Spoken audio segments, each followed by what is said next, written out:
What's up, everybody? Welcome to Reasonable Wrestling. Specifically, welcome to Talking Smack with Chidi Bang. And there's a werewolf on the loose.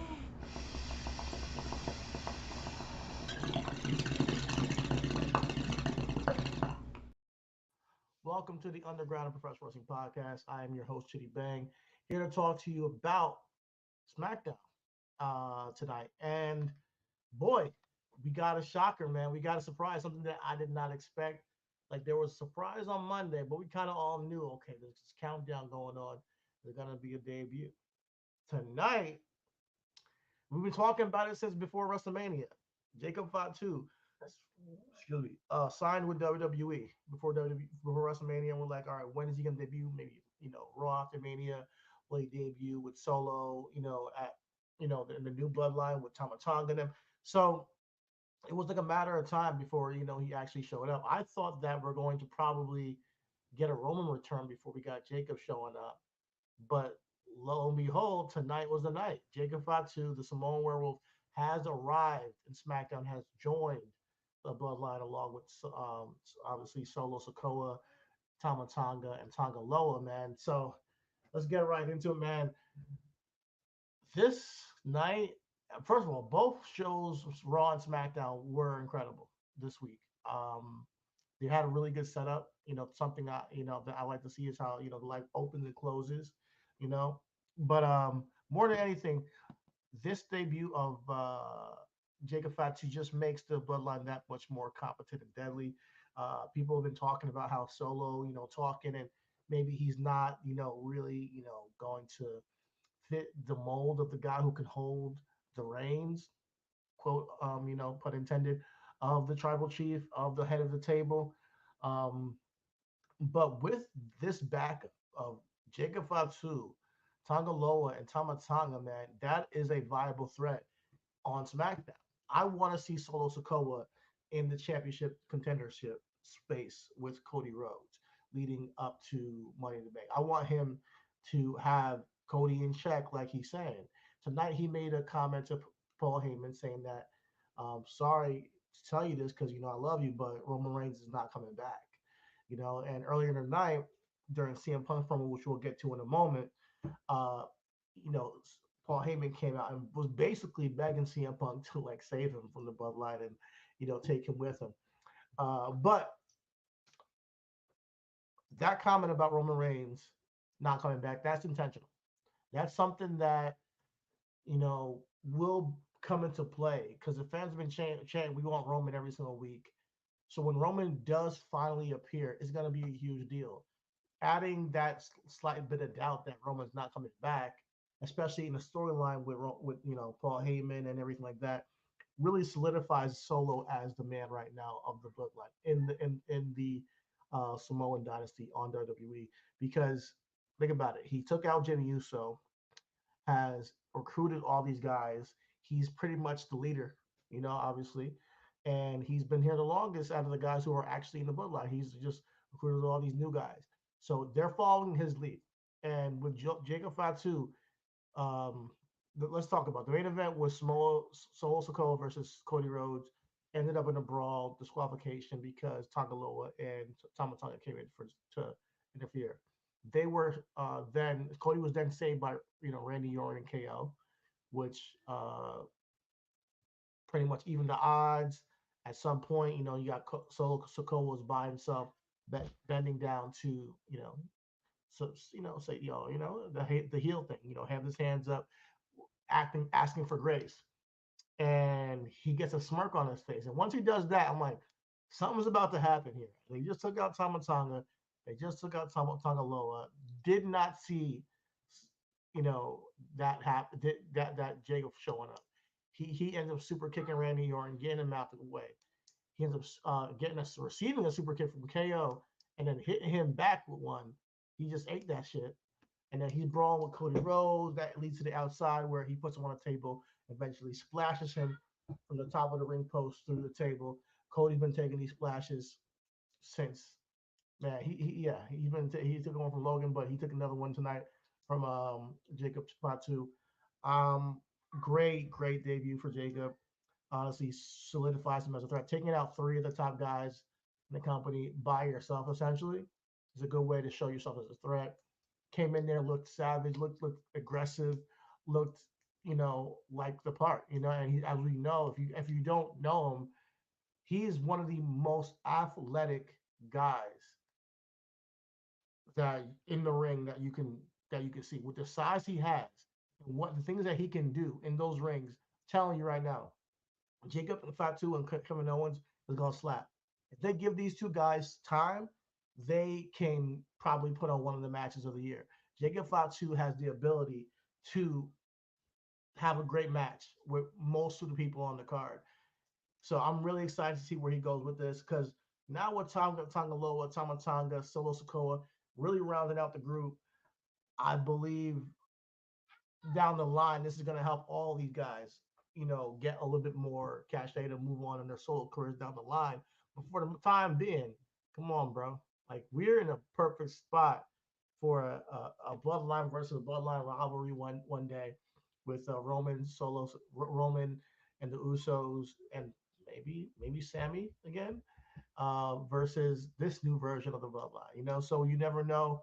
Just throwing that out there. I'm not trying to book it, but I'm really excited to see where this goes. I'm curious to see if we get Solo versus Cody Rhodes at Money in the Bank. That's what I want to see.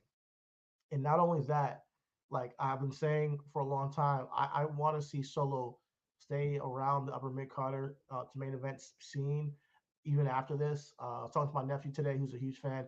He's telling me that he doesn't see Solo as one of the top guys. He thinks that he is kind of being buried because people talk about how many matches he's lost over the last year since he defeated John Cena. I think that Solo has been one of the best characters and has developed his characters. And if you think about it, all characters that don't speak at first eventually have to get on the mic and speak. Kane, um, shoot, I would even say um, the guys like Luchasaurus and even Dexter Loomis should have, gotten that time to speak because you need to well round out your character. It's not you can't just be a brute with no emotion or no we can't connect to nothing. You can't tell a story by just staring at people all the time. Braun Strowman at first wasn't talking, and then eventually he started talking. Those kind of guys. Luke Harper, Rowan. So you need to talk to keep the audience's attention and have an emotional bond with them. So I like what Solo's doing. I'm really a fan of what his evolution as a character. As for him defeating Cody, obviously I don't want that to happen, but I do want to see him have a good competitive match, and potentially you see maybe there is a return from Jimmy Uso or return from Roman, at Money in the Bank or after. Whereas we'll see. A lot of things can take place from now to SummerSlam, and I think that this can set us up for potentially a Roman Reigns versus Solo match at SummerSlam. Or maybe it's a thing where it's they're competing to see who goes after Cody, or if it's a triple threat. Because even with the triple threat, there's this thing of is this a setup for Cody to lose the title? If it's Solo versus Roman versus Cody, that kind of stuff. That adds just a layer of drama to the title picture. All in all, really excited what they're doing. The pivot they made after AJ. I'm willing to see where this leads. Another one of the highlights of tonight. Before I get into the matches, I just want to talk about the promo. I'm a promo guy. I'm a story guy. I write scripts and shit. But I love what they're doing with CM Punk and Drew, man. See, we were in Chicago tonight. CM Punk opened the show. So we got, really good promo from CM Punk talking about how, he won the championship in his hometown and how he deals with the pressure of the moment, how he makes a promise and he keeps it when he goes to his hometown and wins the championship that says he's going to win the championship. Pretty much just pouring salt in the wounds of Drew McIntyre. And the salt that he's pouring is essentially saying, listen, man, you can't handle the pressure. I came back to ruin everything for you. And I didn't think it was going to be this easy because you ended up quitting on Monday. This led to Paul Heyman coming out, like I mentioned before, having a really good promo about, listen, you got to get up out of here because Solo's here with the boys. They're going to come out here and fuck you up. But that's when Cody came out with the bats. He helped save CM Punk. They have a good rapport. We go off the air or we go to the break, and that's that.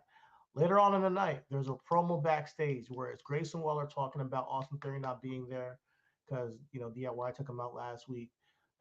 He's going to be trying to compete for the Money in the Bank that tonight, and DIY comes in to interfere, saying that he's the reason that Austin Theory's out and all that stuff.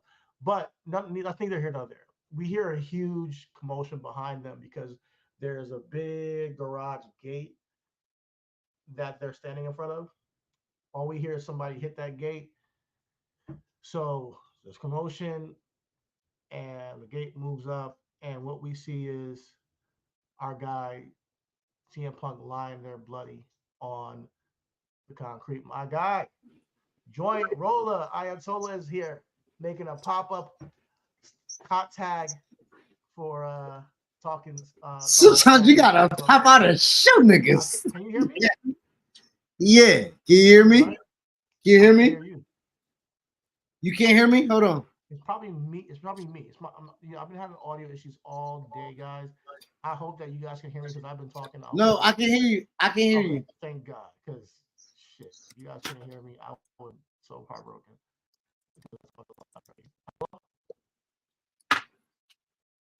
Okay, can you hear me? I hear you now. You can hear me? All right. Sometimes you gotta pop out and show niggas.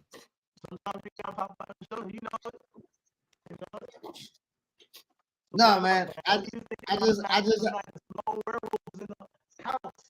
you choppy right now. You choppy right now.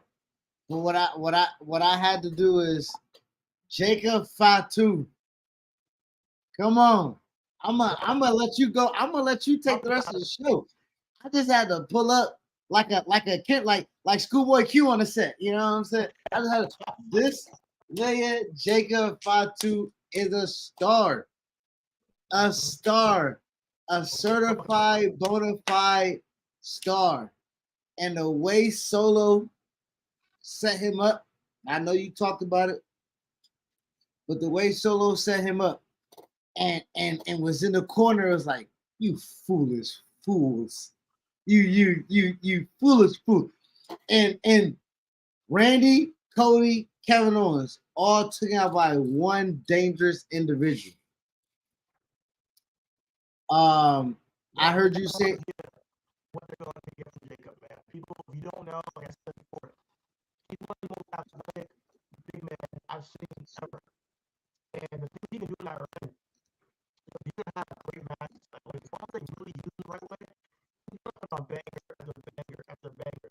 So I cannot fucking wait to see them like let him off the chain, like he said, let him out there, let him have great matches.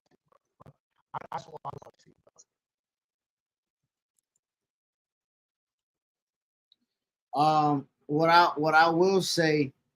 What I will say is this: the new bloodline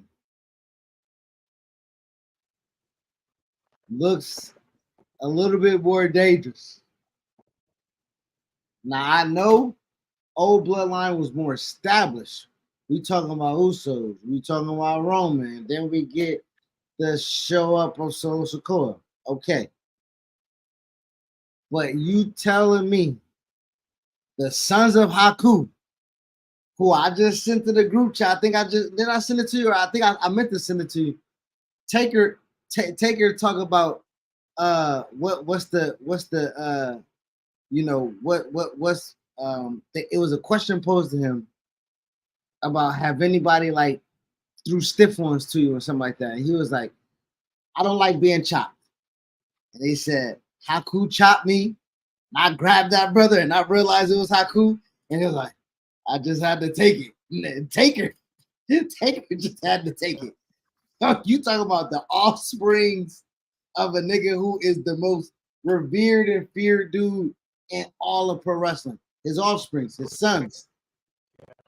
Then you talking about Jacob, a real street yay area nigga. You know what I'm saying? Real out there been about it, is about it, whatever think you is there. Them three right there give Solo every. Again, we talking about if you watch The Wire, right?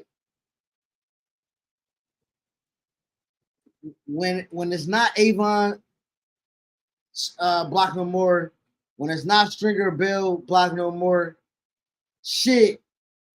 Brody run a different block, bro. Yeah.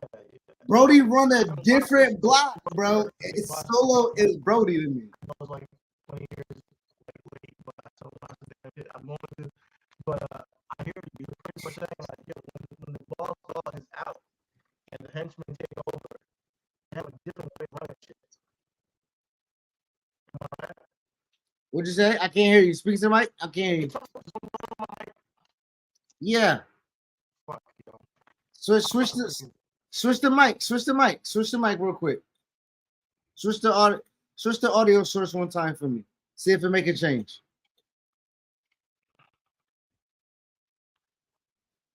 Make a change on my mic today. What's going on, man? Right.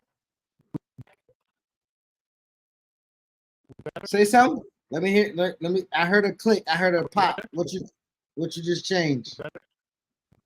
I think so. Okay. Nah, what you have said about the some people say they setting up war games maybe. I'm not with it. War games, Blood versus Bloodline. I fuck with, man. I mean, we are. What'd you say? Is my mic better? Shit, let me get off your live, nigga. It seems like I fucked up your energy. I fucked up your Von Sway over here. My mic is fucking up. But you know what? I heard you. I honestly heard you clearly. When you couldn't hear me, I heard you. So I don't know what you clicked want to hear me to get. But I was watching you live. I got you on TV, had you on the phone. You was clear. Can you hear me now? I can hear you now. Yes. All right, cool.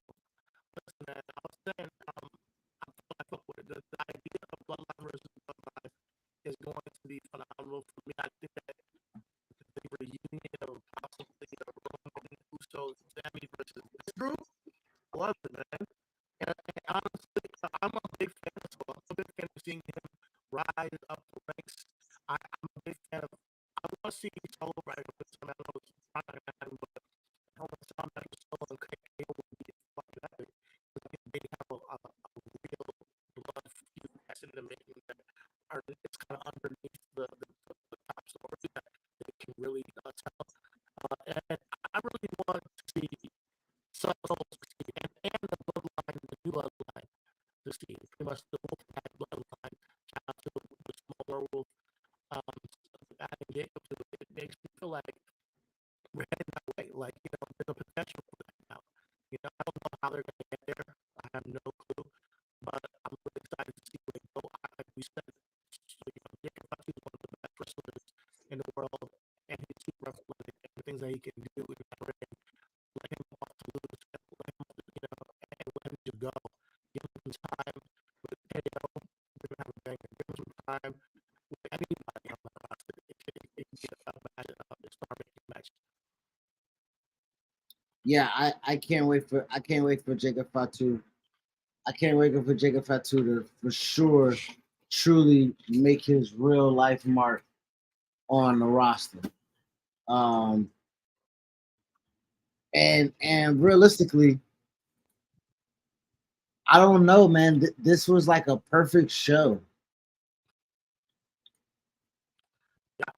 What do you think about Drew McIntyre? I mean, he's a beast. I mean, like he did what he was supposed to do. You embarrassed me in my hometown, I'll embarrass your ass in your hometown. That's how it is. On the show was bloody and threw him on the ground in front of the entire ring of Chicago fans, saying, "This is your hero." I love that, man. Like I always hate to bring it up. Like there's certain small like details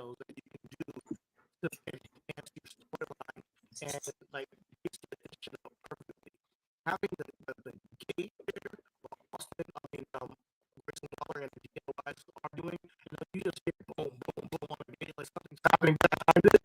Then it comes up, you see a bloody CM on the concrete with a great visual, and then you see it right up, and you see, oh my God, it's McIntyre standing there in his tank to look like a complete badass. These little bit of like, I good artists are great artists, great artists still. And I'm watching Monday Night Wars episodes 1 and 2, and WWE and WCW stole from each other to make each other competitive against the other brand. And I'm like, there are opportunities for us to take storytelling to another level. And I mean, me and my nephew were talking today, and we went all the way back to Roman's promo after WrestleMania 40,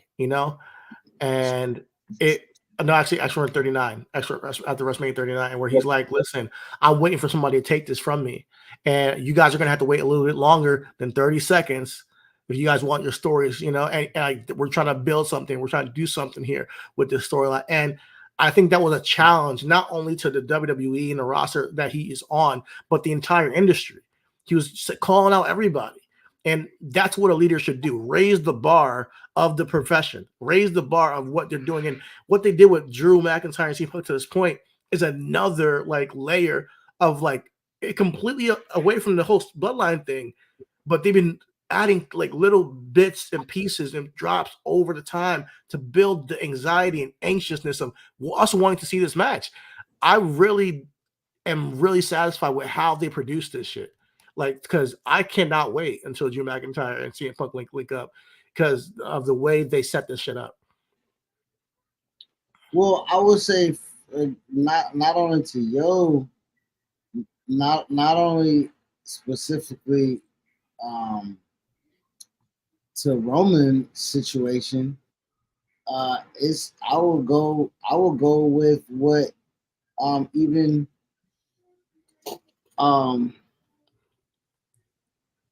with Drew and CM Punk to one another. Like they CM Punk said it to somebody. He was like, "Hey, I think your first match with Drew should be Hell in a Cell." And he was like, "Yeah, that's why you're not the booker. Get this fan bullshit the fuck out." I know, right? Y'all niggas do too much, bro, with that shit. Like, this is subtle. This is hurt because realistically, I mean, the way that they're building can warrant Hell in a Cell. But the feud that compounds and compiles on what they're doing right now is going to be way better. A street fight will be amazing. Yeah, it would be perfectly fine. Street fight, brawls count anywhere. Scottish brawl room. It could CM Punk can tap into all that fucking straight edge shit again. You know what I'm saying? How Drew's an alky. Kind of do the same thing you did with Chris Jericho. How you got to party and kind of have fun, and it can go deep. It got layers. I mean, I don't think they need to do that with you because it's already as. I want to see CM Punk pull up at a bar with this nigga and smash him over the head with a pint. That's what I want. Okay. That's what I want. You know what I'm saying? You sleeping, hoe. You know what I mean? That's what I want. I feel you. But man, it's a perfect setup, and Drew quitting on Monday, showing up here in Chicago just to get his get back on CM Punk, leaving him laying there bloodied. That's the key. Because I said it to you on Sunday, or why didn't he just attack him right away on site? Find him during the press conference, kill that dude, But I needed the Drew McIntyre to really get this guy. And I said it in our group chat, he has to take this guy out. And we got it tonight. And they said it, CM Punk is spending a night in a medical facility, spending nights to get checked up on to see if his injuries are going to be, persisting. But that's the kind of storytelling I like to see. But also, it came as a complete shock. I was going to say this, but this gives you my out, though. CM Punk's not healthy. I mean, even if he is healthy, even if doctors clear him, he's not healthy to wrestle.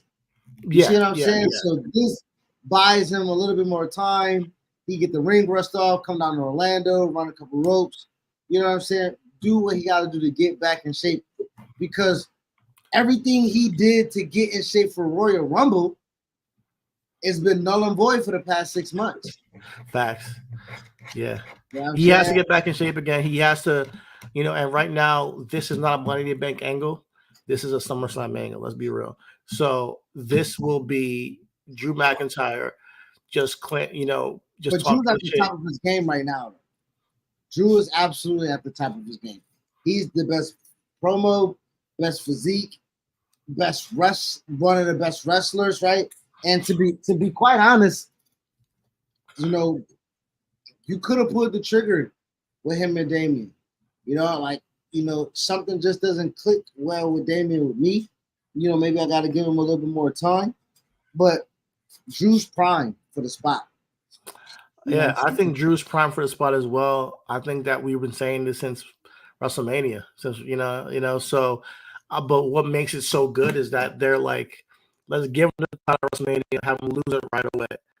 Let's book him for a championship match in his home country and still not give it to him. Like, those are the decisions that I find very interesting in this landscape of WWE, because it's like, we're not going to give the fans what they expect. The really making us think about how it's going to. They're swerving us the entire time, So we know Drew is that dude on Raw. We everybody can see it. It's obvious Drew is that dude. But when he becomes champion, for sure, like, he's already held it for like a couple of minutes. But when he actually holds it for a while, it's not going to be right now. No, you know why? Because we have more to tell with the CM Punk story. Because him losing because of CM Punk adds more fire to the fuel for when they fight. They understand what they're doing while they're both two guys injured. I was questioning, why are they building a feud with two guys who are injured so strongly? And maybe it's because Seth was out and they wanted to keep some star power on the show, and that's what I thought it was. But as I see them continue, they've built a SummerSlam angle that probably would be the best story going in, legit. And I'm not really just too shy because I didn't see it coming from that injury in the Royal Rumble. I did not see all this coming, and me being that excited to see a Drew McIntyre versus CM Punk match. But here I am. I just wanted to pop in. I had to talk about the Werewolf. I couldn't wait till Sunday. That was a pop for sure. I was excited. So I know you got more to talk about. I interrupted you. You were talking about Grayson Waller and Austin Theory. So I'll let you get back. You got 3 qualifying Money in the Bank matches you just talked about. You know what I'm saying? I won't steal your shine. This is my man Cash Wilder match right here. Dax is out. Top guy. Out, baby. All right, Beth. Peace out. There you have it. That was JRA, Joint Ruler Ayatollah, coming live for us Talking Smack or Smack Talk tonight. Appreciate you, fam. But let's get right into like these qualifying matches, as you said. And when I saw the first match, which was Chelsea Green, Bianca Belair, and Mia Yim, I was like, oh, come on, guys. Like, how are you gonna make it this obvious on who's winning, this match? And like I talked to you, just mentioned it. The swerves, the changes they've really, me as a longtime wrestling fan, they have made me unpredictable. Chelsea Green won it. I was shocked. And mind you, I'm a fan of Chelsea Green. I'm a fan of Chelsea's comedy angles, her stick. And when I saw her, like Bianca versus Mia Yim and Chelsea, I'm like, oh, okay, this is a squash match for Bianca, right? Nah. They had Bianca hit the KOD on Mia Yim. Chelsea Green tossed her out the ring and pinned Mia Yim. So we're going to get Chelsea Green qualifying along with Io Sky. And who else qualified? I got to check that in a little bit. But I was excited to see Chelsea Green. Listen, I was one of those guys who said she should have won the Women's Championship and the Battle Royal earlier this year, because I wanted to see her as a comedy angle lose it within like a week or so to like a Nia Jax or Alexa Bliss, because I thought it would have been funny to see her for a champion. Kind of like the when The Miz defeated Drew McIntyre with the Money in the Bank, and then had it for like a 2-week span, where Bobby was like pretty much haunting him down, and that whole episode of Monday Night Raw, he was trying to run his way from Bobby and having that match where Bobby ended up beating him. I think Chelsea Green has the capability to be a short-term run as a women's champion that is still entertaining and impactful. So even with her holding the Money in the Bank briefcase, that has some intrigue to it. So shout out to Chelsea Green. I'm a fan of her on the mic. I'm a fan of her as a character and her antics. So we'll see where this goes. I'm still rooting for Io, even though she's already won it. I just am a big fan of Io. I just can't help but root for her. But yeah, we also had Kevin Owens versus Grayson Waller and Andrade, a really good match. I was rooting for Kevin Owens or Andrade in this one. And we got Andrade got in victory. I thought it was a really sick finish. I thought the finish to that match was dope. I thought it was real dope. So I really thought because Grayson Waller did the whole kangaroo thing of rolling on the ground, jumping into the ring and trying to hit his, stunner move on Andrade. Andrade caught him, hit him with the like a twisting neck breaker type thing he does, and he got the victory. But yeah, Andrade's going to be qualified, so he'll be competing with also Carmelo, who defeated Tama Tonga and Randy Orton. He also didn't get an entrance tonight, and ended up sneaking a victory against Randy Orton and Tama. He rolled up Randy Orton for the victory. So I knew that Carmelo was going to be in the match, but them setting things up where the people who are not even getting entrances have been able to pull it out a victory. I thought it was dope. Yep, he don't miss. Carmelo don't miss, and he didn't miss tonight. So it's going to be cool to see him in the Money in the Bank match. Out of him, Andrade, and who qualified for it last on Monday? Who qualified it? Jay Uso. Those three guys. I like where we're going with this. Thank you. I really, really like where we're going with this. So already, I like all three guys. All three of them can win, and I'm going to be perfectly satisfied. Then we had LA Knight. He confronted Logan Paul. He's going for the United States Championship. I'm glad he's not in the Money in the Bank because I don't think he needs it per se. But it's going to be interesting to see. He actually, no, he is. Next week, we're going to get Logan Paul, LA Knight, and Santos Escobar in a qualifier. So, yeah. So, he could potentially still be in the Money in the Bank briefcase match. Santos came out to confront LA Knight when he was calling out Logan. They got into the back and forth. They got into a fight. Logan Paul attacked LA Knight, and LA Knight ended up taking out Santos and then getting dropped by Logan Paul. So we'll see how this thing follows through next week on SmackDown. I intend to see LA Knight and Logan Paul kind of like take each other out, and Santos qualifying for the Money in the Bank while they set up for a United States Championship match at Money in the Bank, hopefully. So that's what I'm hoping for. And what else? We had Nia Jax take out Mia Yim. Looks like her and Tiffany Stratton will be in a tag team of some sorts. Bianca, she lost tonight, and in the same way, kind of like how Jade Cargill lost on last Saturday in Scotland. She hit a finish, got thrown out the ring, got pinned. So they lost now 2 big matches, so we'll see if they get a rematch for the Women's Tag Team Championship soon, which will probably happen. Other than that, I think we covered everything of note. Like I mentioned, Solo says that Roman's not coming back. Obviously, at some point he will. We have Randy Orton holding it down for Cody and KO holding it down for Cody. So he got backup. Either way, I want to see Solo versus Cody in the main event of Money in the Bank. And then we have, the whole thing with CM Punk and Drew tonight. It really was good from top to bottom. The show was very entertaining. I got to hand it to the WWE. They picked things up right after Scotland, bro. Monday was great. One of the best shows I've seen all year.